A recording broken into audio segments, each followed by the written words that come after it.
Perkenalkan, saya Polikarpus Valen Alberto Huta Barat dengan NPM 230514974. Halo, perkenalkan nama saya Alexander Jonathan Nungun Kakisina dengan NPM 230515045. Halo semua, perkenalkan aku Teresa Sekardang dengan NPM 230515059. Halo semua, perkenalkan nama aku Yohana Aprilia dengan NPM 230515076. Halo semua, perkenalkan nama aku Amanda Anastasia dengan NPM 2305150. Saya sendiri akan membahas tentang contoh kasus hoax, yaitu kasus dugaan hoax dengan terlapor Denny Indrayana.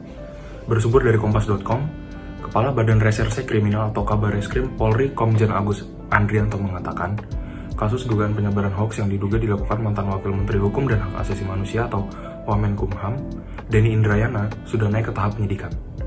Saat ini sedang dilakukan pendalaman oleh penyidik Bareskrim Polri, ujar Kadif Humas Polri, Irjen Sandi Nugroho dalam keterangannya pada 2 Juni 2023. Sandi mengatakan, pada 31 Mei 2023 lalu, pelapor mengaku melihat unggahan di media sosial Twitter dengan nama akun @dennyindrayana dan media sosial Instagram dengan nama akun @dennyindrayana99.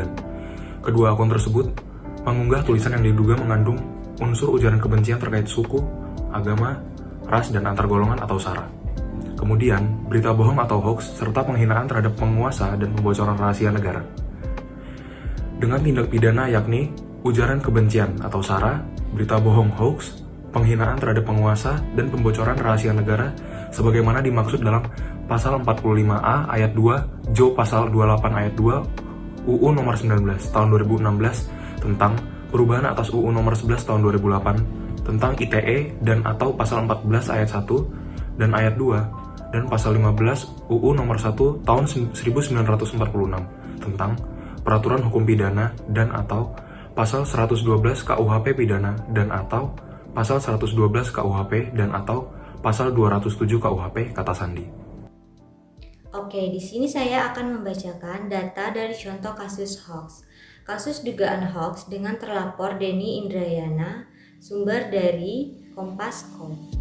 Data laporan tersebut terregister dalam laporan polisi tanggal 31 Mei 2023. Pelapor kasus ini berinisial AWW. Sementara itu, terlapor adalah pemilik atau pengguna atau penguasa akun Twitter Denny Indrayana dan pemilik atau pengguna atau penguasa akun Instagram Denny Indrayana 99. Pasti muncul pertanyaan, memangnya apa sih yang dipublis sama Denny Indrayana? Jawabannya yaitu Denny Indrayana melalui unggahan di media sosialnya mengklaim bahwa mendapat informasi soal keputusan Mahkamah Konstitusi atau MK terkait sistem pemilu legislatif yang akan kembali ke sistem proporsional tertutup atau coblos partai. Pagi ini saya mendapat informasi penting. MK akan memutuskan pemilu legislatif kembali ke sistem proporsional tertutup. Kembali memilih tanda gambar partai saja, tulis Denny lewat tweetan di akun Twitternya Minggu 28 Mei 2023. Dalam kicauan di tweetnya, Denny sempat menyinggung soal sumbernya. Meski tidak menjawab dengan gamblang, ia memastikan sumbernya bukan hakim konstitusi. Siapa sumbernya? Orang yang sangat ia percaya kredibilitasnya, yang pasti bukan hakim konstitusi, tulis Denny Indrayana. Oke, sekarang kita ke cara melaporkan berita atau informasi hoax. Kami mengambil sumber dari sumber kominfo.go.id. Apabila menemukan informasi hoax, pengguna internet dapat melaporkan hoax tersebut melalui sarana yang tersedia di masing-masing media. Untuk media sosial Facebook, gunakan fitur report status dan kategorikan informasi hoax sebagai hate speech, atau harassment, atau rude, atau threatening, atau dengan kategori lain yang sesuai.